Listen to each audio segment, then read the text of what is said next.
तेवढंच प्रेम आहे. तुम्ही एक काम करा, त्यांना आपल्या घरी जेवायला बोलवा, मुक्कामी बोलवा. काय आनंद झाला महाराज शिवा महाराजांना की तुकोबरायची अवहेलना करणारी, तुकोबरायची निंदा करणारी आज माझी पत्नी तुकोबरायला घरी बोलवते.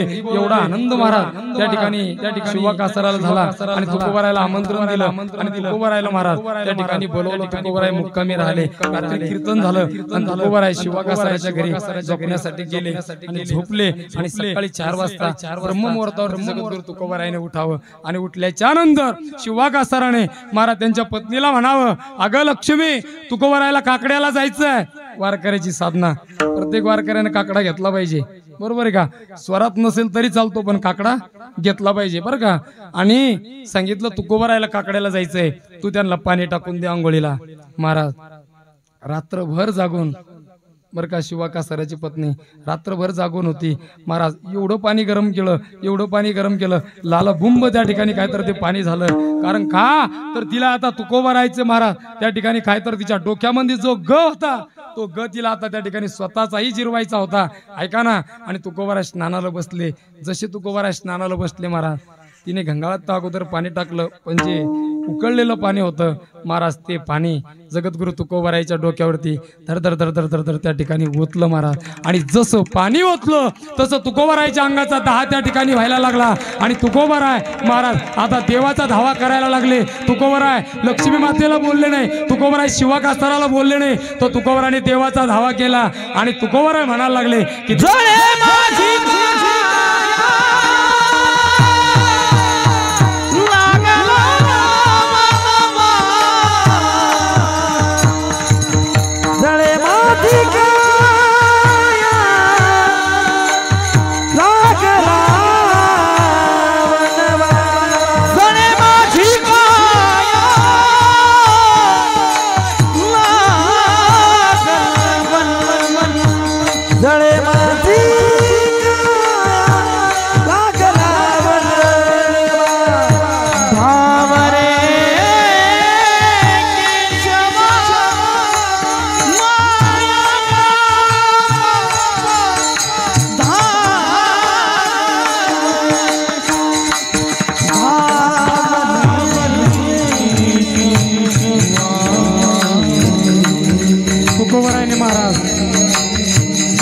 जगाच्या मालकाचा धावा केला. अंगावरती गरम पाणी पडलेलं आहे, काया त्या ठिकाणी जलते आणि तुकोबराय देवाला बोलवताय, हे देवा हे तू धाव का तर माझी काया जळते.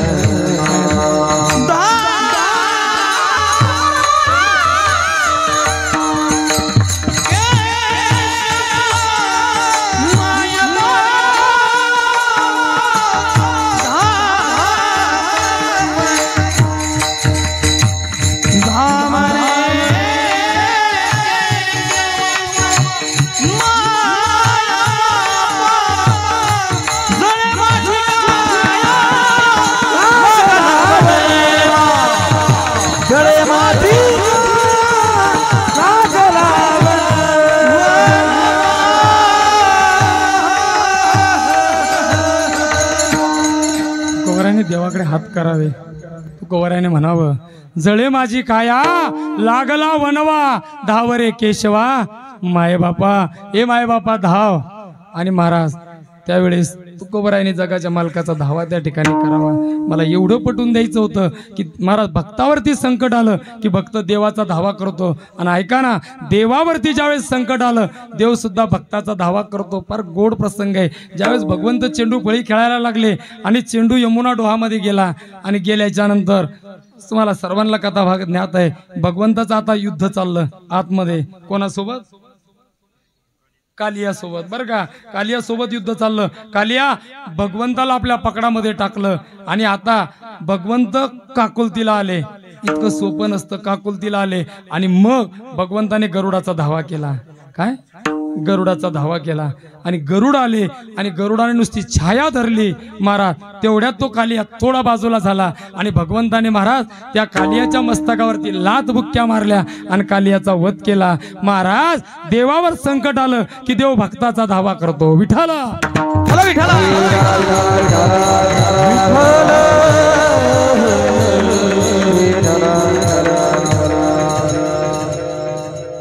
थोडं जरा अवघड अवघड चाललं की आहे की नाही जरा हा थोडं अवघड अवघड चाललं. मी पाहिलं तुम्हाला आले आले असे होत तुम्ही सूर्यफुलासारख्या सारखे बी होते. तुम्ही म्हणता ना आम्हालाच कोण म्हणून राहिल तू सूर्यफुला सारखे होते तुम्ही बंदेच बंदे. सूर्यफुल पाहिलं गोयबा महाराज तुम्ही पाहिलं का चित्रात चित्रात तर पाहिलं असेल वरून तसंच राहत तुमच्या शर्टासारखं पिवळं पिवळं सूर्यफुल.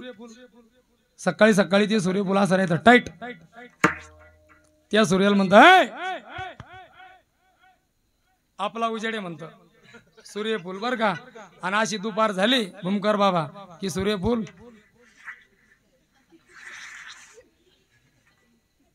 असं चिंतनाकडे जायला लागलं महाराज की सूर्यफुलच आहे. आता सूर्यफुल पाहिलं असेल ना तुम्ही असं पिवळं पिवळं राहतं चौकून आतमध्ये मायासारखंच आहे. जाऊ द्या त्याला पाहिजे लागतं आहे की नाही. हा हा त्याला पाहिजे लागतं त्याला सूर्यफुल. सकाळी सकाळी असं राहतं. आपले कीर्तन आपले प्रवचन बोलापुरते झाले गणेश दादा. थोडीशी फवारणी करतो महाराज हा बरं का बोलापुरते झाले. तुम्ही म्हणसाल महाराज कुठून काढले तो बोलापुरते. मी सांगतो तुम्हाला काही काही सप्ते महाराज काही येत नाही राहतो बाबा तिथं. हा 50,000 लोक आपल्या आश्रमावर आहे की नाही. किती लोक राहते 50,000. पुरणपोळी सार मांग मांग रस बी राहतो आहे की नाही बरं का रस बी राहतो. तो सप्ताह तृप्त होते महाराज. काही काही सप्ते पायापुरते भूमकर बाबा टीव्हीवर 2-4 टाळकरी इकडून 2-4 टाळकरी इकडून मस्त पकवातकार 1 तास कीर्तन. पण असं वाटतं किती काय ऐकाव टीव्हीवरच. काही कीर्तन पायापुरते आणि काही कीर्तन हे बोलापुरते. तुम्ही माणसांचा कुठून गाळडर बोलापुरतं कीर्तन सांगतो तुम्हाला मग ऐका आता. हा फक्त तुम्ही चांगल्या बसा. हा बोलापुरतं कीर्तन कसं गणेश दादा. तुमच्याकडे कोरोना होता काजी नव्हता होता का. हा कोरोना होता ना. कोरोना समध्याकडे होता गणेश दादा. वरुडला होता सवासनीला होता वानखेडला होता बोरगावला होता कुसळीला बी होताच आहे का नाही.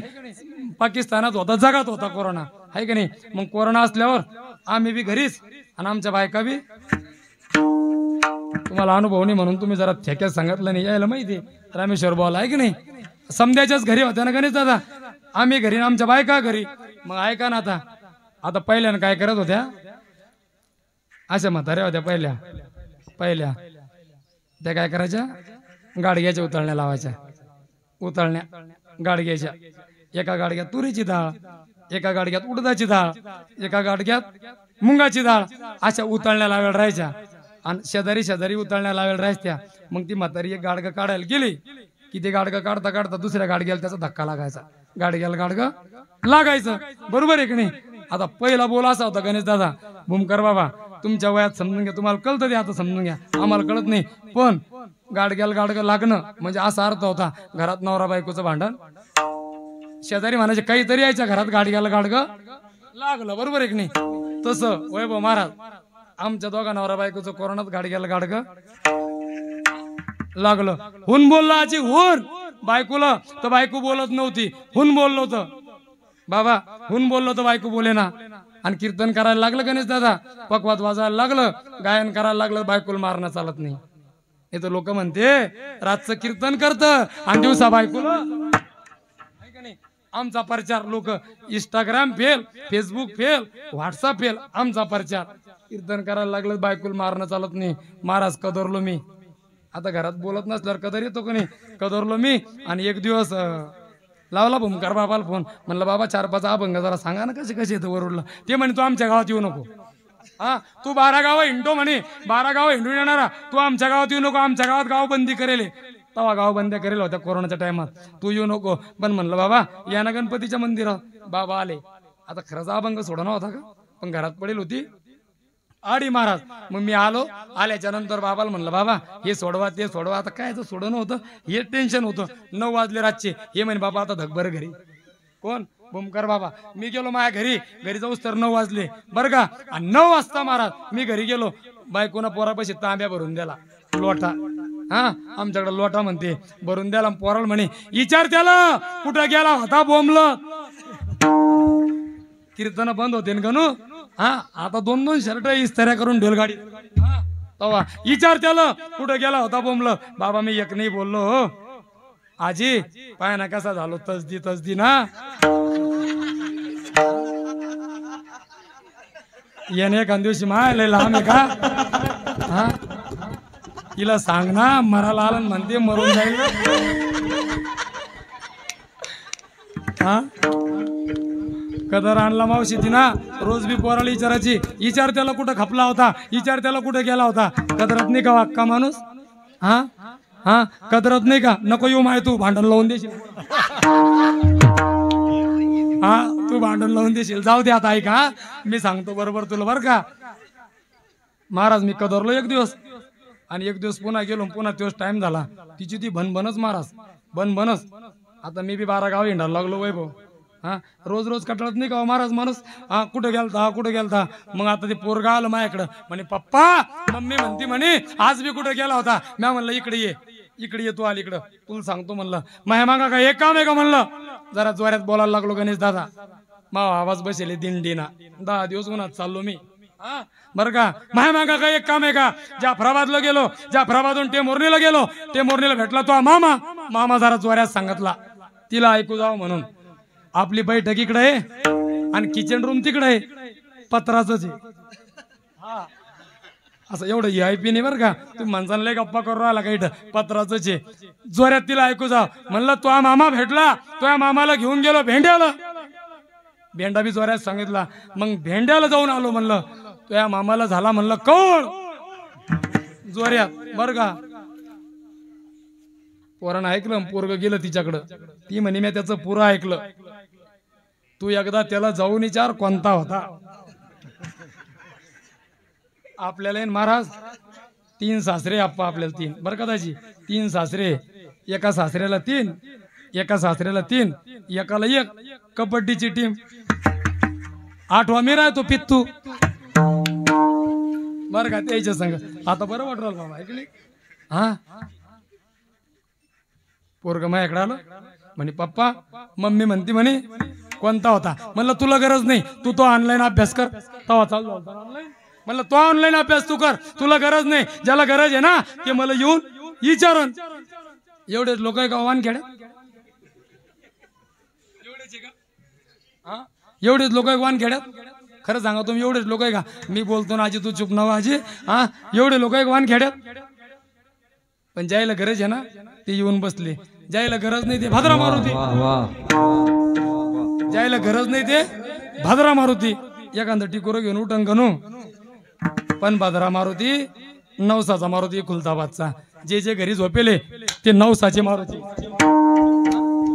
जे घरी झोपेल ते आहे की नाही खुलताबादची नवसाची मारुती ना म्हणलं तुला गरज नाही त्याला करायचं एक कीर्तन लयच लावलं त्यानं आहे की नाही बरं का म्हणलं तुला गरज नाही तू काय कर ज्याला गरज आहे ना ते मला येऊन विचारन होय भाऊ महाराज ते गेलं त्याच्या मम्मीकडं आणि सांगितलं म्हणे मम्मी ते म्हणतो म्हणे ज्याला गरज आहे ना ते मला येऊन विचारन अशी आली माझ्याजवळ अशी आली महाराज धन धन धन धन धन धन धन धन आली बरं का आणि भन भन भन भन भन भन मायापासून निघून गेली मी खाली बसलो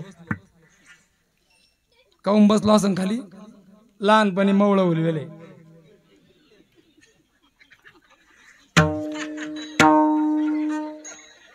हे पाहता या कीर्तनातलं तुम्हाला या कीर्तनातलं आहे ना तुम्हाला काही नाही समजलं चालतं पण एवढं घेऊन जा हे पा मवळ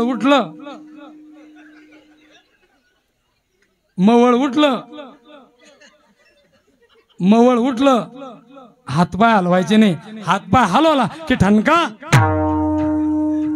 मी एक नाही बोललो महाराज माया पुढून गेली असा राग आला तिला बाबा तिला वाटलं हे बदग याच्या पुढून दन दन गेले याला काहीच वाटलं नाही इतका राग आला घरात गेली पोरी हो ते भांडे लटकावच काय राहतं हा रॅक हा त्या रॅक जवळ गेली आणि त्या रॅक मधून 10-12 प्लेट काढले महाराज जशी आली माझ्या घरी माझ्याजवळ आली महाराज मग घर खानदानी पडशीच आहे जाड हा असं अशी पडची माझ्या घराला जशी आली माझ्याजवळ मी तिथं बसेल होतो असे प्लेट घेतले वय महाराज आणि असे प्लेट आदळले माझ्याजवळ धन धन धन धन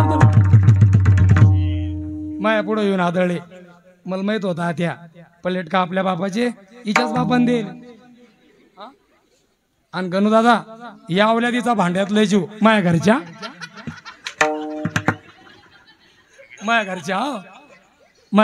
आता बरं आहे का बाबा माया घरच्या एक प्लेट हरपू द्या एक यायचा एक पलट हरपू द्या. यायच्या समोर रामदेव बाबा फिक्काय मारा. रामदेव बाबा कमी पडतो याच्या पुढं. इथून सुरुवात करते तुम्हाला एकाच मिनिटात सांगतो आणि अभंगाकडे बोलतो. ऐका यायच्या पुढं रामदेव बाबा कसा फिक्काय. इथून सुरुवात करत्या. कोणती नेला कानू, काय घालून नेला कानू, कुठं नेला कानू, कशाला नेला कानू, कुठं कुठं कुठं कुठं कुठं कुठं कुठं कुठं तिचा मुडदा बसवला. एक प्लेट गणेश बाबा, एक प्लेट, आणि त्यो बी केसावर गेला राहतो बर का. एक प्लेट.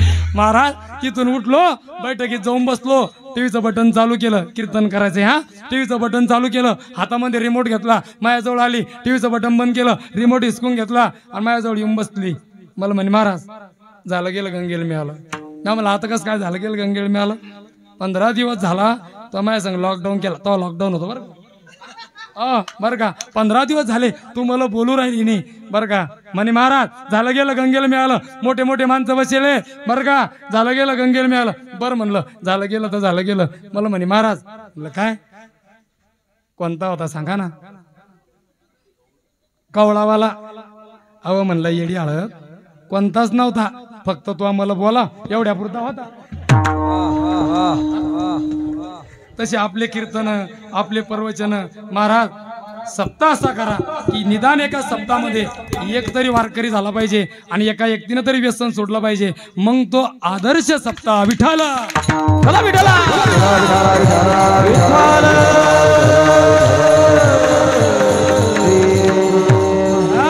ज्या वेळेस तुकोबरायच्या अंगावरती पाणी टाकलं आणि तुकोबरायने महाराज देहू आणि लोगाव सोडलं आणि तुकोबराय पंढरीला आले. गळ्यामध्ये विना गुंतवलेला आहे, हातामध्ये चिपळ्या आहे आणि तुकोबराय पांडुरंग परमात्म्याच्या गाभाऱ्यात आले आणि दररोज त्या ठिकाणी चिंतन करायला लागले, भजन करायला लागले. आणि भजन करत असताना महाराज इकडे तुकोबरायच्या कुटुंबाची अवस्था, लेकरायला अन्न नाही महाराज आणि घरामध्ये खायला नाही. 4 दिवस झाले लेकरं त्या ठिकाणी उपवासी झोपलेले आहे. आणि ही अवस्था आईसाहेब रुक्मिणी मातेला कळाली आणि मागच्या घरामधून आईसाहेब रुक्मिणी माता आल्या आणि त्या ठिकाणी देवाकडे आल्या आणि देवाला म्हणायला लागल्या, देवा अहो तुम्हाला कोण म्हणेल कारुण्य सिंधू, देवा तुम्हाला कोण म्हणेल कृपाळू.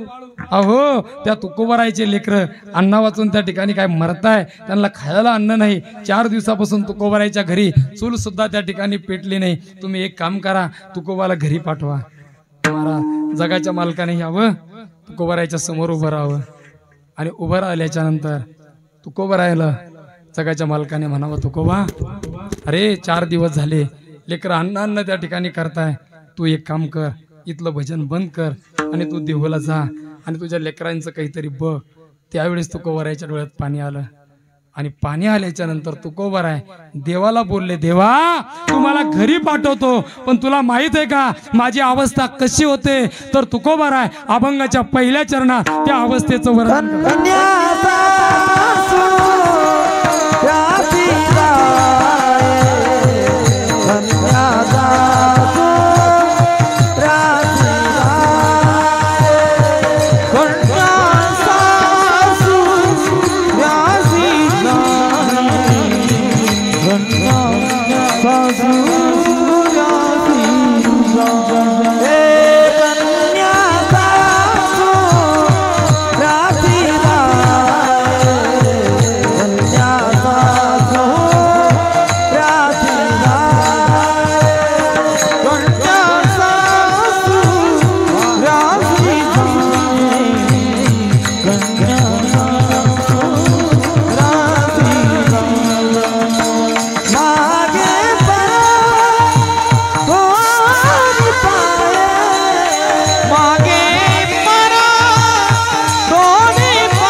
पवार आहे देवाला बोलले, देवा तुम्हाला परतीला पाठवतो, पण माझी अवस्था कशी झाली की एखादी लेक महाराज, मुली महाराज, हे सांगण्याकरता एक मुलगी पाहिजे दादाराव दादा माणसाला, बरं का. हे अभंग सांगण्याकरता एक मुलगी पाहिजे, मग त्या व्यक्तीला तो भाव निर्माण होतो महाराज. तर आम्हाला मुलगी नाही, आमच्यासारखा अभागी माणूस, एक मुलगी पाहिजे महाराज भाव सांगताना. ऐका, मुलगी काय असते महाराज, ज्यावेळेस आई वडील एक मुलगी त्या ठिकाणी होते आणि झाल्याच्या नंतर त्या मुलीला लहानाचं मोठं करतात, आणि ती मुलगी आता लहानाचं मोठं होत असताना लग्नाच्या वयामध्ये येते. तर ज्या व्यक्तीची मुलगी लग्नाच्या वयात आली महाराज, त्या व्यक्तीला तो भाव कळेल, आणि ती मुलगी लग्नाच्या वयात त्या ठिकाणी येते, आणि आल्याच्या नंतर आई वडील तिच्यासाठी वर शोधतात, आणि वर शोधण्यामध्ये खूप वेळ त्या ठिकाणी जातो. आणि तो वेळ जात असताना एक मुलगा त्या ठिकाणी येतो आणि त्या मुलीला त्या ठिकाणी पसंत करतो. लग्नाची तारीखही धरल्या जाते महाराज, आणि त्या तारखेला लग्न ठरतं. पण लग्न ठरल्याच्या नंतर त्या दारामध्ये मांडव टाकला जातो. ऐका बरं का भाव, ज्या दिवशी दारामध्ये मांडव टाकला जातो महाराज, बरं का हनुमान महाराज, थोडी शिवरंजनी लावा बरं का. मांडव त्या ठिकाणी टाकला, आणि मांडव टाकल्याच्या नंतर महाराज त्या बापाच्या डोळ्यात महाराज पाणी येत असतं. हा, त्या आईच्या डोळ्यामध्ये पाणी येत असतं. का की ज्या आईनं महाराज 9 महिने 9 दिवस ज्या लेकीला आपल्या पोटामध्ये वागवलेलं असतं, आणि 18 वर्षाची वयेपर्यंत तळ हाताच्या पोटाप्रमाणे ज्या आईनं त्या लेकीचा सांभाळ त्या ठिकाणी केलेला असतो. ऐका राजांनो, आणि जेव्हा मांडव टाकला जातो बाबा, त्यावेळेस त्या लेकीला हळद लावल्या जाते. आई वडील दोन्ही नागिनीच्या पालानं त्या लेकीच्या गालावरती हळद लावतात, आणि हळद लावल्याच्या नंतर महाराज त्या बापाच्या डोळ्यामध्ये अश्रू येतात, त्या आईच्याही डोळ्यामध्ये पाणी येतं. आणि महाराज त्यावेळेस ती आई रडते, पण बापाला रडल्या जात नाही महाराज. बाप तो आसवांचा पूर आपल्या हृदयामध्ये साठवून ठेवतो, आपला आसवांचा पूर आपल्या हृदयामध्ये साठवून ठेवतो. ऐका ना, मांडव टाकल्या जातो, दुपारची वेळ येते, सनई चौघडा त्या ठिकाणी सुरू आहे, सर्व आनंदाचं वातावरण त्या ठिकाणी सुरू आहे. आणि या वातावरणामध्ये दुपारची वेळ आहे, ती वेळ अशी असते की आपल्या लेकीच्या लग्नाकरता तो बाप सर्व आयुष्य त्या ठिकाणी झिंजवलेलं असतं, आणि त्याचं एकच स्वप्न असतं की माझ्या लेकीच्या लग्नात कोणीही उपवासी त्या ठिकाणी गेलो पाहिजे नाही. आणि तो बाप सर्व धडपड त्या ठिकाणी करतो, कशा करता की कोण्याही पाहुण्याला कुठल्याही गोष्टीची उणीव त्या ठिकाणी नको, कुठल्याही गोष्टीची कमी त्या ठिकाणी पडलेली नसावी, म्हणून तो बाप धडपड करत असतो. आणि या अवस्थेमध्ये ती नवरी तिला हळद लावलेली आहे, तिच्या मैत्रिणीसोबत या घरी त्या घरी त्या घरी ती हिंडते. आणि हिंडत असताना महाराज ती लेक एवढा आनंद व्यक्त करत असते, एवढा आनंद व्यक्त करत असते. पण ज्या वेळेस एका घरामधून ती चहा घेऊन आल्याच्या नंतर ज्या वेळेस घरात येते, आणि घरात आल्याच्या नंतर आपल्या माईकडं पाहते, त्यावेळेस त्या लेकीचं हृदय भरून येतं. आणि ज्यावेळेस तो बाप तिच्या समोरून जातो, मग तर राजा त्या लेकीला पुन्हा असं वाटतं की माझा बाप माझ्याकरता किती धडपड करतोय. आणि त्या बापाकडे ज्यावेळेस लेक पाहते, परत तिचंही हृदय भरून येतं, आईचंही हृदय येतं, बापाचंही हृदय भरतं, पण बापाला रडल्या जात नाही. ऐका ना, सर्व मंडप सजवलेलं आहे, सर्व पाहुणे त्या ठिकाणी आलेले आहे, आणि दुपारची वेळ आहे, आपण त्याला विधी म्हणतो वाघिंशा, आणि ती विधी त्या ठिकाणी सुरू असते. सर्व पाहुणे बसलेले असतात, लेक बोवल्यावरती बसलेले आहे, लेकीची पूजा आता या ठिकाणी चालू आहे. आणि या पूजा चालू असताना महाराज बापाला काही लोक उठवतात आणि सांगतात, बाबा थोडे काहीतरी तिथं कमी पडलंय, तुम्ही आणून द्या. आणि तो बाप त्या ठिकाणी आणून उठतो, लक्ष द्या माझ्याकडे, झालं बरं का कीर्तन. तो बाप त्या ठिकाणी आणून उठतो, आणि उठल्याच्या नंतर महाराज तो घरामध्ये जातो. घरात त्या मुलीची आई असते, त्या मुलीची आई तिच्या बापाला म्हणते, इकडे या. तो बाप विचारतो, अहो काही वस्तू मला लागतात, त्या वस्तू तुम्ही द्या. आणि त्यावेळेस ती आई आणि तिचा बाप दोघं एकमेकाच्या समोर येतात. भूमकर बाबा आल्याच्या नंतर ती आई तिच्या बापाला म्हणते, का हो माझी राणी सकाळपासून या घरी जाते त्या घरी जाते, पण घरात आल्याच्या नंतर माझ्या लेकीकडे मला पाहिलं ना, माझं हृदय भरून येतं. तो बापही त्या ठिकाणी रडतोय. तो बाप त्या राणीच्या आईला सांगतो, अगं तू रडू शकते पण मला रडता येत नाही. का? मी जर रडलो तो लोक म्हणतील याला लेकीचं ओझं झालं, याला लेकीचं करण्याकरता ओझं झालं, मला रडता येत नाही. आणि महाराज आता ते सर्व तयारी त्या ठिकाणी होते, वाघिणशाही होतो आणि एक घटिका येते महाराज. कोणती घटिका? लग्न घटिका त्या ठिकाणी येते. आई महाराज कळशीमध्ये पाणी आणते, त्या तुळशीला पाणी टाकत असते. मंगलाष्टक या ठिकाणी सुरू असतात आणि त्या मंगलाष्टकाची ध्वनी आईच्या कानावरती येते. आई एक लोटा पाणी त्या तुळशीला टाकते, एक लोटा. ती माय ढसा ढसा ढसा ढसा त्या ठिकाणी रडते. का रडते? की आता उद्या माझी चिमुकली, माझी राणी आता मला कायमचं सोडून जाणार आहे. माय रडून त्या ठिकाणी मोकळी होते महाराज. ऐका ना, लग्न लागतं आणि लग्न लागल्याच्या नंतर महाराज एक विधी त्या ठिकाणी येते महाराज. ती बिदाईचा प्रसंग येतो. सर्व झाल्याच्या नंतर, फळ भरल्याच्या नंतर आता लेकीला वाटं लावायचं आहे. आणि वाटं लावत असताना महाराज पूर्वी गाड्या नव्हत्या, बैलगाडीमध्ये प्रवास असायचा. आणि ते सर्व विधी झाली महाराज. आणि त्या सासूनं त्या लेकीचा हात धरावा आणि तिला म्हणावं चल गाडीमध्ये बस, आणि त्या लेकराला गाडीमध्ये बसवावं आणि बसल्याच्या नंतर त्या लेकीनं ढसा ढसा ढसा त्या ठिकाणी रडावं आणि त्या सासूला विनंती करावी, आत्या मला फक्त एक वेळेस गाडीच्या खाली जाऊ द्या, मला एक वेळेस गाडीच्या खाली जाऊ द्या, मला एक वेळेस मला माझ्या प्रिय व्यक्तीला भेटू द्या. आणि त्या लेकरीनं महाराज मुलीनं गाडीतून उडी मारावी आणि खाली यावं. आल्याच्या नंतर बाबा ती कोणाकडे जात असेल अगोदर? कोणाकडे जात असेल की नाही जात ती अगोदर? नाही महाराज, ती अगोदर जाते आईकडे महाराज. बर का, आईकडे जाते आणि आईकडे गेल्याच्या नंतर कडकडून आपल्या आईला मिठी मारते आणि आईला सांगते, आई आता मी चालले. काय? आता मी चालले. पण आई ऐक ना, लेक काय असते भूमकर बाबा? लेक असते गुरु, लेक असते शिक्षक, लेक असते बाप, लेक असते माय. ज्या घरात लेक असते महाराज त्या घरात संस्काराचं बीज वाढत असतं. आणि ती लेक जात असताना, रडत असताना आपल्या माईला कडकडून मिठी मारते आणि आपल्या माईला सांगते, आई आता मी चालले.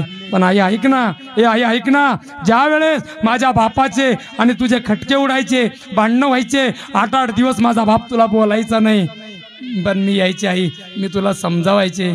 ऐक ना आई, आता मी कायमचं चालले. माझ्या बापाचे तुझे भांडणं होत जाईल, पण ऐक नाही, माझ्या बापाला समजून घेत जा. आता माझ्या बापासोबत भांडणं करत जाऊ नको. ती लेक आईला सोडते, आपल्या आजीकडे जाते, आपल्या आत्याकडे जाते. आणि महाराज सर्वात शेवटी तो बाप असतो महाराज एका कोपऱ्यामध्ये सावलीमध्ये उभा, आणि ती लेक बापाकडे जाते आणि बापाला महाराज कडकडून मिठी मारते. त्यावेळेस महाराज एक बाप रडत असतो. बाप 2 वेळेस रडतो. एकदा बाप रडतो आपल्या लेकीची विदाई करत असताना, आणि एकदा बाप रडतो, वाक्य ध्यानात ठेवा, एकदा बाप रडतो की ज्या लेकराला, ज्या मुलाला जन्म दिला त्या मुलाने जर बापासोबत वाद केला, व्यसन केले, त्यावेळेस बाप रडत असतो महाराज, त्यावेळेस बाप रडत असतो. आणि त्या लेकीनं कडकडून मिठी बापाला मारली आणि बापाला बोलायला लागली, बाबा आता मी चालले. पण ऐका ना बाबा, माझ्या आईचे आणि तुमचे भांडणं व्हायचे, मी समजावायचे, पण आता मी तुम्हाला सोडून चालले. तुम्ही एक दोघं प्रेमानं आता या ठिकाणी राहा. आणि ती महाराज लेक आता गाडीमध्ये बसते आणि ती गाडी आता सासरला जायला निघते. आणि त्यावेळेस ती लेक बोलत असते तिच्या सासूला, आत्या बघा ना, हे माझ्या गावचं, माझ्या बापाच्या गावचं देऊळ आहे. आत्या हे माझ्या बापाच्या गावची नदी आहे. आता गाडी पुढं पुढं चालते, लेक रडते, आई तिकडं रडते. आणि तो प्रसंग तुम्ही डोळ्यासमोर आणा. आणि आता ती गाडी महाराज, आता ती गाडी काय तर त्या सासरकडे त्या ठिकाणी निघते आणि ती गाडी सासरमधून जाऊन त्या ठिकाणी पोहोचते. आणि ती लेक आता त्या सासरला जाते. आणि गेल्याच्या नंतर ती लेक महाराज या ठिकाणी माहेरात आई वडिलाचं प्रेम दिलं असतं, आणि आता त्या आई वडिलापासून ती वेगळी झालेली असते. आणि ती लेक सासरला जाते. आणि गेल्याच्या नंतर दाराच्या समोर एक पिपळाचं वृक्ष आहे आणि त्या वृक्षाच्या सावलीत येऊन ती लेक बसते. आणि त्याच्यावरती एक कावळा, एक कोकिळा येऊन बसते. आणि ती लेक त्या कावळ्याला, त्या कोकिळ्याला सांगते, पहिलं तरी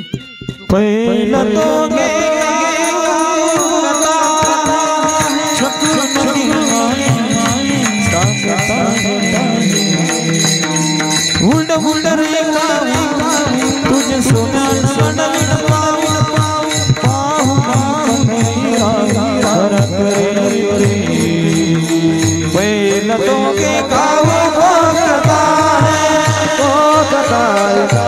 तो के काहू को करता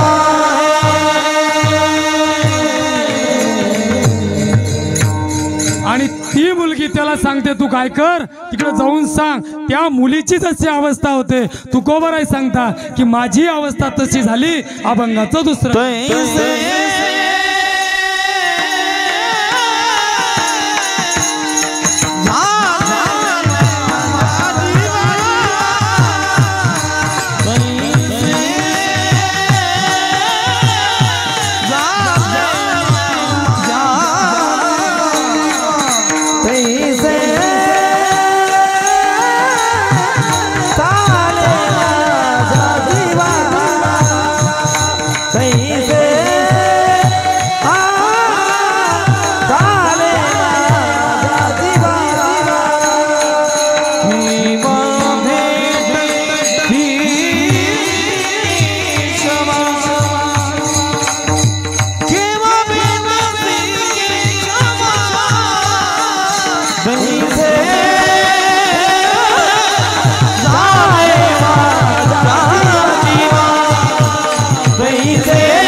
महाराज माझी अवस्था कशी झाली त्या लेकीप्रमाणे तिला जसं महाराज माहेर सोडून जी सासरला गेली आणि तिचं लक्ष जसं माहेराकडे असतं तुकोबराय सांगतात देवा तैसे झाले माझ्या जीवा. आणि महाराज आता ऐका ना एक प्रसंग या ठिकाणी आहे आपली वेळ या ठिकाणी झाली महाराज ती आई लेकराला एका यात्रेमध्ये नेते आणि नेल्याच्या नंतर ते लेकरू आईच्या हातातून सुटून जातं आणि गेल्याच्या नंतर त्या लेकराची जशी अवस्था होते तुकोबराय त्या अवस्थेचं वर्णन अभंगाच्या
देवाला बोलतात देवा तुम्हाला बाजूला करतो पण माझी अवस्था कशी आहे ते लेकरू जसं महाराज आईच्या दूर जातं ते लेकरू जसं हुरहुर पाहतं आता तू जर मला दूर करशील तर माझी अवस्था त्या लेकरासारखी त्या ठिकाणी होईल. आणि हे सर्व दृष्टांत तुकोबरायला कमी वाटले म्हणून तुकोबराय शेवटच्या चरणामध्ये महाराज जीवना में गाड़ी मातोड़ी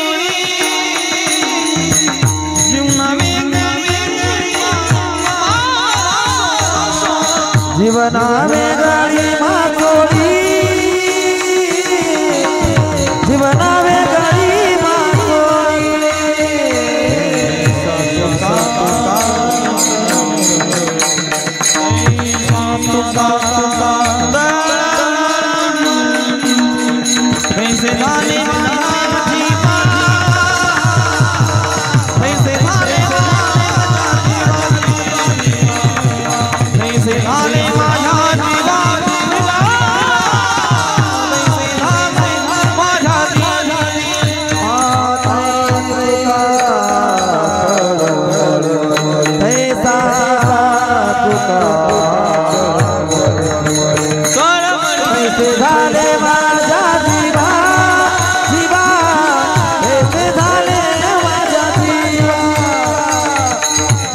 झाले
मनाला केव्हा भेटत सेवा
तैसा तुका तळमळ येतपर्यंत खऱ्या अर्थानं अभंगाचा अर्थ असा असेल की काही योग्य नाही. महाराज पहिलाच अभंग आज बाबाने घ्यायला सांगितलं ना, आज पहिल्यांदा चिंतन केलं बरं का.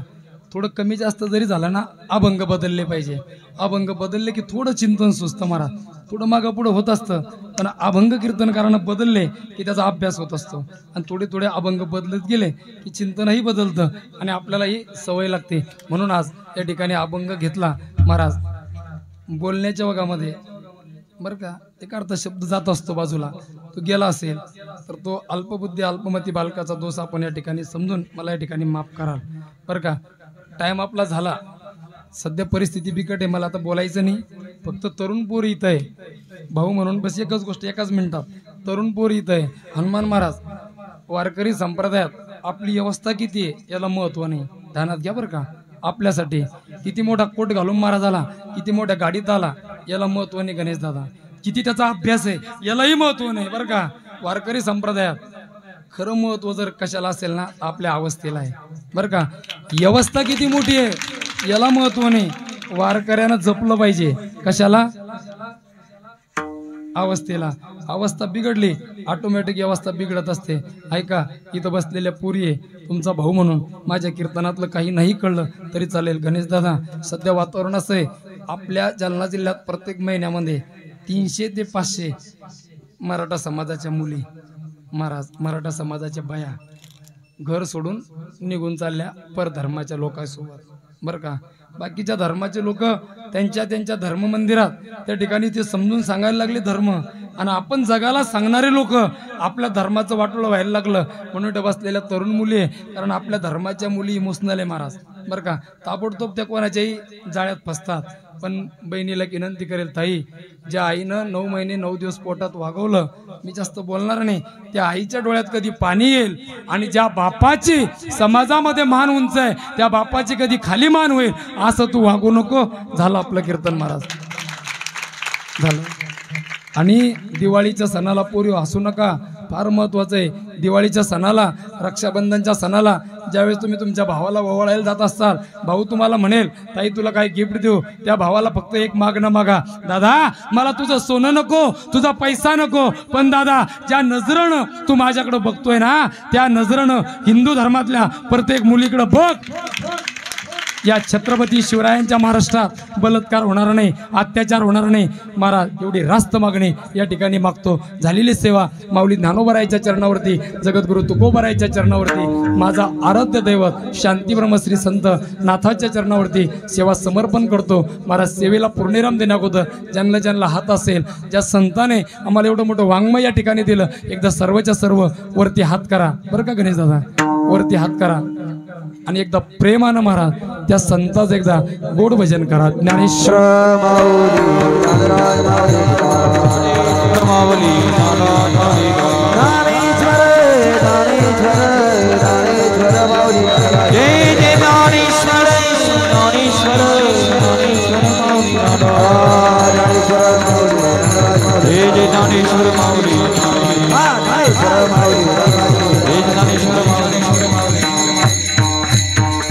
विठ्ठल जय जय